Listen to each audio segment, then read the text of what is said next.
கர்த்தரை நாம மகிமைப்படுவதாக.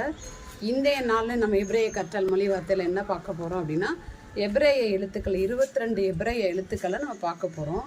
அதுக்கு முன்னாடி ஒரு சின்ன இன்ட்ரடக்ஷன் நான் கொடுத்துட்றேன். இந்த எபிரேய எழுத்துக்கள் நம்ம எழுத்துக்களையும் அந்த எழுத்துக்கள் உச்சரிப்பையும் நம்ம படிக்க போகிறோம். அதில் இதுக்கு முன்னாடி நம்ம பார்க்க போகிறோம். எல்லாரும் நினைப்பீங்க, இந்த காலகட்டத்தில் எதுக்கு எபிரேய மொழி படித்து நம்ம என்ன செய்ய போகிறோம் அப்படின்னா, எபிரேய மொழிலாம் ஆழமான கருத்துக்கள் இருக்கிறது, அதனால் எபிரேய மொழியை கற்றுக்கொள்ளணும் இந்த நாட்களில். அதனால ஆண்டவர் கொடுத்த தரிசனத்தின்படி இந்த சேனலில் நாங்கள் போடுறோம். அது மாத்திரம் இல்லை, இஸ்ரவேல் ஜனங்கள் பிள்ளையாம் இஸ்ரவேல் ஜனங்களை சபிக்கும்படியாக பாலாக் மூலமாக வரும் பொழுது பிள்ளையாம் போய் சபிக்கிறான். அப்போ சபிக்கும் பொழுது அந்த கழுதை தேவதூதர் அடிக்கிறாரு. ஆனால் அது பிள்ளையாம் அவனுக்கு தெரியல. ஆனால் அந்த கழுதை வாயிலேருந்து என்ன மொழி பேசிச்சுன்னா எபிரேய மொழி தான் பேசிச்சு. ஏன் எபிரேய மொழி எப்படி பேசிச்சு அப்படின்னா, ஆபிரகாம் எபிரேய மொழி தான் பேசினார்.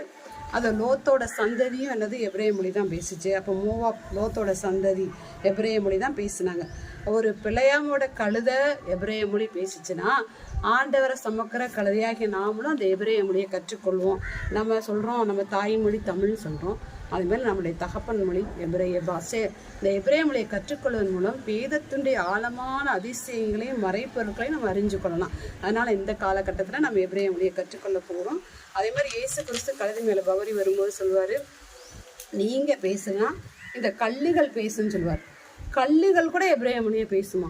அப்போ கழுதை பேசும் பொழுது தேவ சாயல சிருஷ்டிப்பிக்க மனிதன் நாம் அந்த எபிரேய மொழியை கற்றுக்கொள்வதற்கு ஒரு காரணம் தேவையில்லை. அதனால் இந்த நாட்கள்லேருந்து எபிரேய மொழியை கற்றுக்கொள்வோம்.